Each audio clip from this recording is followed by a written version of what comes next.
Hi everyone and welcome to our channel, The Chobham Chef. Today we are going to be showing you how to make a well-loved family favourite of ours, which is a traditional masala chicken. So I'm just going to walk you through the ingredients that you're going to need for this dish, and then I'll go on to talk to you about the spices that you'll need as well. So today we will be using organic free-range chicken thighs and drumsticks. They currently have the skin on, but we will be removing that for the dish.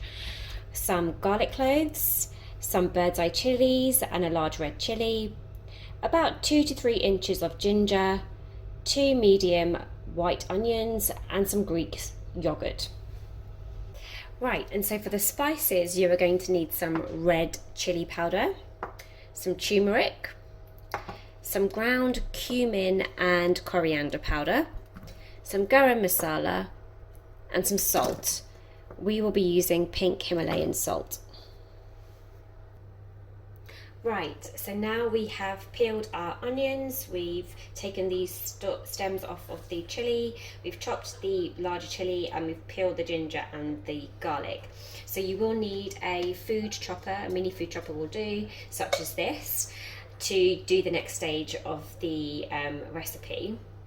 And what I would recommend doing is having your onions chopped first. So take these ingredients to a side for now and start dicing or chopping your onion in the chopper.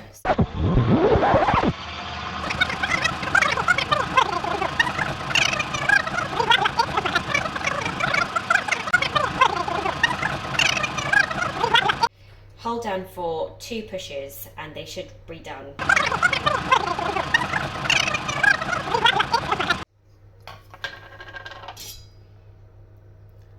Okay, the next step is to do your chilies, garlic and ginger. So I'm going to simply add those into the chopper and I'm going to combine these all together because these ingredients you can add and quickly saute off once your onions are done. So I'll be taking all those chilies and adding them in, like so.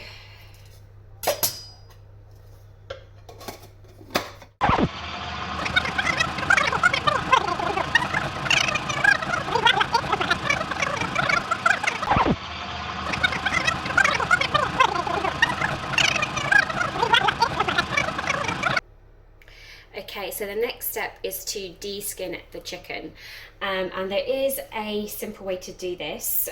One of the methods I like to use is to get a kitchen towel or kitchen paper and take one of the chicken pieces and you hold it at the top, and what you want to do is grab the skin with the kitchen roll like so and pull it back. And then you really want to kind of make sure you've got a strong hold on the chicken on the top. This is organic, so it's even stronger than normal chickens. And you literally just use the grip from the towel to take off the skin and pull it off, and it should tear away pretty clean. And it's as simple as that, and then you've basically de-skinned your chicken. So I'm going to repeat that process for the other 3 pieces of chicken that I have.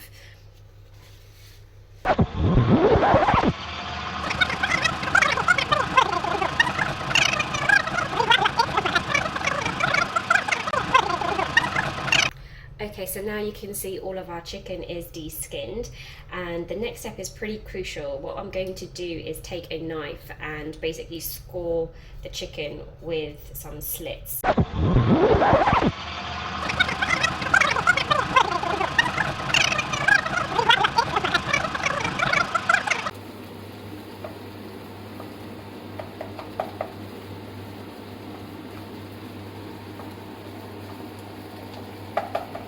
Okay, so now we're ready to start cooking. So I've got a karahi dish here, and this is quite a traditional dish used in Indian cooking. If you haven't got one, a normal saucepan should do fine. I'm just adding in a couple of tablespoons of rapeseed oil. I have put it on a medium to low heat, so it's already starting to warm up. And I'm just going to wait a few moments just to let the oil heat up. And once that's up to temperature, I will be adding in our diced white onions. Okay, so just going to add the onions to the oil now. Just taking them all out like so.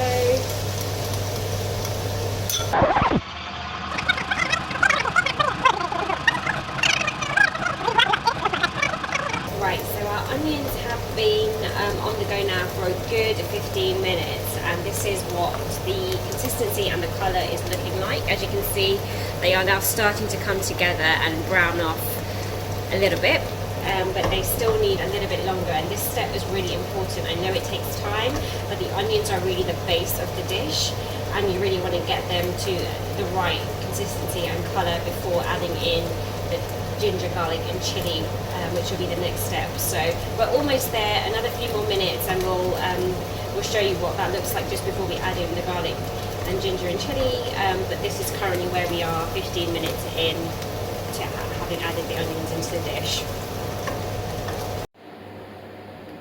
And as you can see, the onions are almost ready now. They will start to leave the oil and bubble up, as you can see, which is happening around the edges. So that's a really good sign, but we want to saute them a little bit more so they brown off ever so slightly further before we add in the garlic, ginger and chilli. So again, just continue to stir, and if you feel that your onion mixture is dry, add a few drops of oil in between. That's absolutely fine to do that. It's quite important to keep your onions moist as they sweat down, but they can occasionally dry out. So I have added a couple of drops of oil in between the first shot of them going in to now. Okay, so now as you can see, we are ready to add in the ginger, garlic and chilli, and this is what our onions look like. So this is really what you're looking for. It's started to come together quite nicely. It's nicely brown and coated all the way through, and it's been on the go for about 20 minutes. So that's really the signs that you need to look for. Okay, so now in we go with our garlic, ginger and chilli, which we blitzed earlier, and you simply just add that into the onions to the pan and give it a good mix around. These ingredients won't take long to cook off, but you do want to make sure that they are sealed and cooked and not raw before you add in the chicken.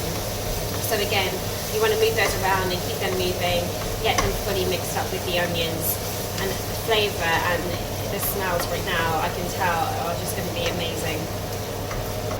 Okay, so now we are going to add in about 1.5 teaspoons of salt. We are going to add in about a teaspoon of the cumin and coriander powder mix, about half a teaspoon of turmeric, half a teaspoon of the red chilli, and we are not going to add the garam masala at this stage. As the garam masala has already been roasted when it was browned, it doesn't need to cook off, so we can add that later. So for now, you really want to roast these off in the pan along with the rest of the ingredients that we've put in, just for a few seconds, just to make sure that they infuse with the rest of the flavours that we have before we go on to add in our meat. Okay, so now the mixture has combined and it's looking like this. It means it's ready for chicken. So I'm simply going to add in our chicken pieces to the mixture, like so. And really just let that seal off. So give each chicken piece a couple of seconds just as it's added to the pan, and then you want to kind of just move them around, make sure they're fully coated with the masala, the onions, garlic, ginger and chilli that we've added to the pan, and just again keep moving them around. You want to ensure even cooking and not let one side cook and crisp up more than the other. So again, just keep the ingredients in the pan moving along nice and swiftly, and we shall let that cook down for a good few minutes before continuing in our rest of our ingredients. Okay, so the mixture is a little bit dry, and that's absolutely normal, and it's quite common to add some water in at this stage. So I've taken a kettle. This isn't boiled water, by the way, this is just tepid water that I'm just coating the chicken with now. Again, this is really going to help with the cooking process and get the chicken cooked nice and evenly. So again, just let that cook down. Turn the chicken over.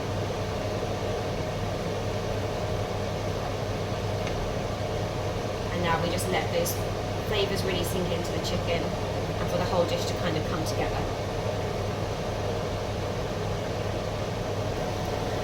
So now I am reducing the water, and you don't need to put a lid on this. You can leave it without a lid, so that it's not covered. So as you can see, there's quite a bit of water that needs to reduce down, but this will, as I said, really aid the cooking process of the chicken. It means you don't have to keep turning the chicken that much, but when you do turn the chicken, you want to just kind of take the whole piece like so and just shift it over. You don't want to kind of handle the chicken too much because you don't want it to break away from the bone. Organic chicken, which is what we're using now, is usually pretty good. It's pretty tough compared to non-organic chicken. So again, I would recommend using organic chicken for this dish. I am now going to take a whole fresh chilli. I've taken the stem off and I've split it in half, and this is just going to go into the dish like so. I've already added another one in, so that's 2 that I've put in like this. And the reason for that is that this will just give an additional layer of heat to the dish.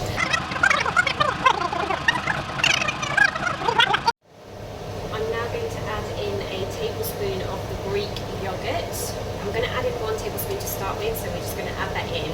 And this is going to give the dish a creamy texture, and you want to just move that around pretty quickly once it's added in, combining it with the rest of the flavour. As you can see, the sauce is looking a little bit thicker now, and the water has very much reduced. This is definitely something that we are looking for. So here is a good kind of point really to check in with you guys on. Add in the kasuri methi. Again, this is an optional thing that we really like the flavour and think it gives the dish a little bit of a twist and enhances the flavour even further. I've literally taken a pinch of that, that's all you need, and I'm just going to sprinkle that over the chicken like so and mix that through. And this is really the final stage now before we cover the dish with the lid and let it simmer down for its final kind of cooking stages. Okay, so that has been cooking down for about 5 minutes now with the lid on. I have stirred it occasionally during that time, and this is where we are. So as you can see, the masala has started to reduce down again, which is really what we're looking for. I can see that the chicken is nicely sealed and pretty much cooked through now, but we just want to kind of give it a little bit longer. Few more minutes I think in this way, and we should pretty much be there, and then the final ingredient will be to add our fresh coriander. So I've taken a fresh bunch of coriander and I'm just adding that to the dish. It's been finely chopped and washed, and this really does just finish the dish off for me. So in that goes, and stir it through, and there you have it. Finished masala chicken. And this is our final chicken masala dish, which smells absolutely incredible. As you can see, the colour's really gone very rich, which is what we're looking for. I've really enjoyed making this today, and hope you do too. Today we're actually going to be having this rather unconventionally with a baked potato, as it's what we had available, but I would recommend serving this with rice, some naan and a bit of raita on the side, because that's absolutely delicious. Thank you all for watching today. We hope you enjoyed our first video and look forward to seeing you again soon.